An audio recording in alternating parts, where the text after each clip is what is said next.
مباحث کے بعد حضرت علامہ نے کہا کہ اب جو اسلامی مملکت قائم ہو اس میں قانون سازی کی صورت یہ ہونی چاہیے کہ قرآن کریم کی غیر متبدل حدود کے اندر رہتے ہوئے مملکت جزئی قوانین بائی لاز خود مرتب کرے، لیکن انہیں اس کا بھی احساس تھا کہ ایسا کرنے کے لیے بڑی جرأت کی ضرورت ہوگی، کیونکہ جذباتیت کی وجہ سے اس کی سخت مخالفت ہوئی۔ اس بات میں انہوں نے کہا، بڑا اہم ہے یہ اقتباس، کہ وہ سب سے بڑا سوال جو اس وقت، یہ سن 28 کی بات ہے، 1928 کی، اس لیے وہ اس وقت کہہ رہے ہیں جب ترکی میں یہ سوال زیر غور تھا، وہ سب سے بڑا سوال جو اس وقت ترکوں کے اور دور یا بدیر دیگر مسلم اقوام کے سامنے آنے والا ہے، یہ ہے کہ اسلامی قوانین شریعت میں ارتقاء کی گنجائش ہے یا نہیں۔ یہ سوال بڑا اہم ہے اور بہت بڑی ذہنی جد و جہد کا متقاضی۔ اس سوال کا جواب یقیناً اسباب ہاں میں ہونا چاہیے، بشرطے کہ اسلامی دنیا اس کی طرف عمر کی روح کو لے کر بڑھے، وہ عمر جو اسلام کا سب سے پہلا تنقیدی اور حریت پسند قلب ہے، وہ جسے رسول اللہ صلی اللہ علیہ وسلم کی حیات طیبہ کے آخری لمحات میں یہ کہنے کی جرأت نصیب ہوئی کہ حسبنا کتاب اللہ۔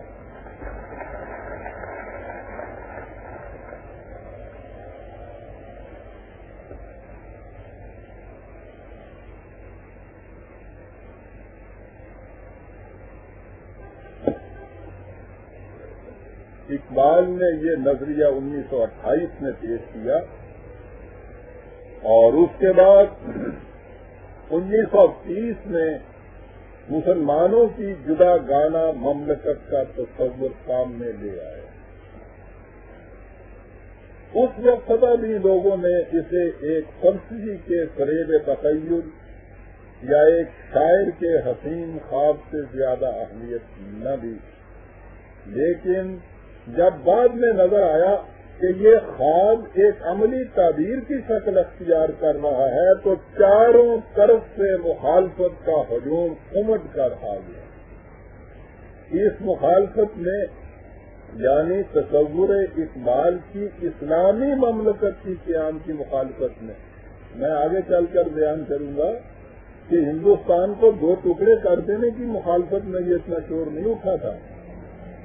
یہ مخالفت اس بنا پہ تھی کہ وہاں اسلامی مملکت قائم نہ کی جائے، وہ اسلامی مملکت جس کا تصور اقبال نے دیا تھا۔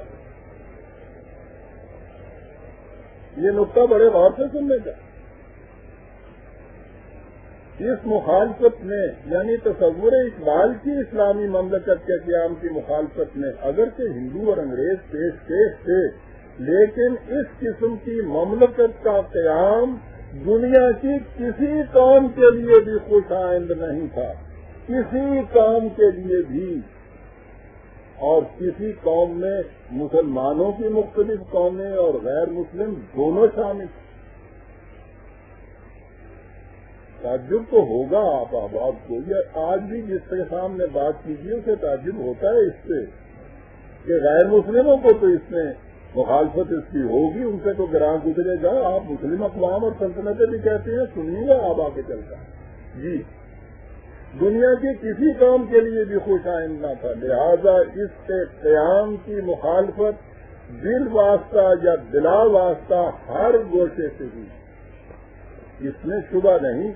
کہ ہندو نہیں چاہتا تھا کہ انگریز سے آزادی حاصل کرنے کے بعد جس پورے ملک پر وہ اپنی اجارہ داری قائم رکھنا چاہتا ہے اس کا اتنا بڑا ٹکڑا اس کے ہیتا اقتدار سے نکل جائے۔ دوسری طرف انگریزی سیاست کی مسلک کا بھی تقاضا یہی تھا کہ ہندوستان ایک غیر منقسم ملک رہے، اس لیے ان دونوں کی طرف سے مطالبہ پاکستان کی مخالفت لازمی تھی۔ ان کی مخالفت کی یہ وجوہات بھی ایک حد تک قابل فہم تھیں، لیکن اس کی بنیادی وجہ کچھ اور تھی، اور وہ یہ کہ دنیا کی کوئی قوم، کوئی مملکت اور کوئی مذہب بھی اسے برداشت نہیں کر سکتا کہ ساری دنیا میں نہ صحیح اس کرۂ ارض کے کسی ایک خطے میں بھی قرآنی نظام قائم ہو جائے، اس لیے کہ اس نظام کے قیام سے نہ ملوکیت باقی رہتی ہے، نہ سیکولرزم، نہ وطنی قومیت کا وجود باقی رہتا ہے، نہ امپیریلزم کا، نہ ڈکٹیٹرشپ باقی رہتی ہے، نہ مغربی جمہوریت، نہ سرمایہ داری کا نظام قائم رہتا ہے، نہ کمیونزم اور اشتراکیت جیسی ازم، نہ مذہبی پیشوائیت باقی رہتی ہے، نہ تھیوکریسی کا خواب شرمندہ تعبیر ہو سکتا ہے۔ اس لیے دنیا میں کوئی بھی اس نظام کی تائید نہیں کر سکتا۔ دنیا نے دیکھ لیا تھا کہ جب 1400 سال پہلے ایک خطہ ارض میں قرآنی نظام قائم ہوا تھا، ساری دنیا میں نہیں، ایک خطہ میں قائم ہوا تھا، تو جہان سیاست اور دنیا مذہب کے تمام بت کس طرح ایک ایک کر کے ٹوٹ گئے تھے۔ اسی خطرہ کے پیش نظر قریش نے اس نظام کے قیام کی کس درجے مخالفت کی تھی، اور اس کے بعد جب یہ نظام قائم نہ رہا تو ساری دنیا کی کوشش یہ رہی کہ یہ نظام دوبارہ قائم نہ ہونے پائے۔ ہمارے زمانے میں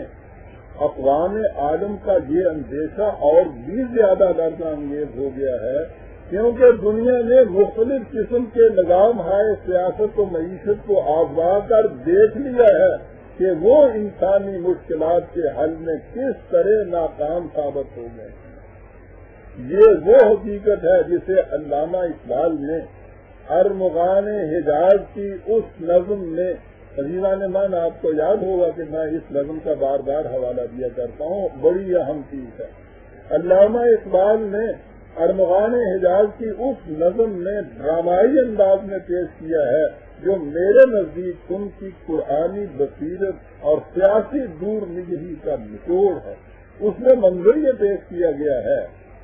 کہ ابلیس کی مجلس شورا یعنی کیبنٹ کا اجلاس ہو رہا ہے،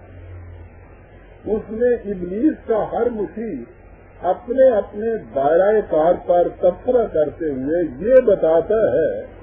کہ اس کے نزدیک ابلیسی نظام کے مستقبل کو خطرہ کس کس گوشے سے ہے۔ ابلیسی نظام کو کوئی نازیزم کو خطرہ کا موجب بتاتا ہے، کوئی فاشزم کو، کوئی جمہوریت کو، کوئی کمیونزم کو۔ ابلیس سارے کی رپورٹ کو بغور سنتا ہے، لیکن ان کی آراء کو مسترد کرتا چلا جاتا ہے۔ اس کے بعد وہ ان سے کہتا ہے کہ تمہیں میں بتاتا ہوں کہ ابلیسی نظام کے مستقبل کے لیے حقیقی خطرہ کون سا ہے۔ وہ کہتا ہے اگر مجھ سے خطر کوئی تو اس امت سے ہے جس کی خاکستر میں ہے اب تک قرار آرزو۔ خاکستر اقبال ہے ابھی ہے، اگر مجھ کو خطر کوئی تو اس امت سے ہے جس کی خاکستر میں ہے اب تک قرار آرزو۔ خال خال اس قوم میں اب تک نظر آتے ہیں، وہ کرتے ہیں اچھے سحر گاہی سے جو ظالم وضو۔ جانتا ہے جس میں روشن باطن ایام ہے، کمیونٹی کا بڑا زور ہوا تھا، وہ کہتا ہے جانتا ہے جس سے روشن باطن ایام ہے۔ مردکیت فیمنزم، مردکیت فتنہ فرما نہیں، اسلام ہے۔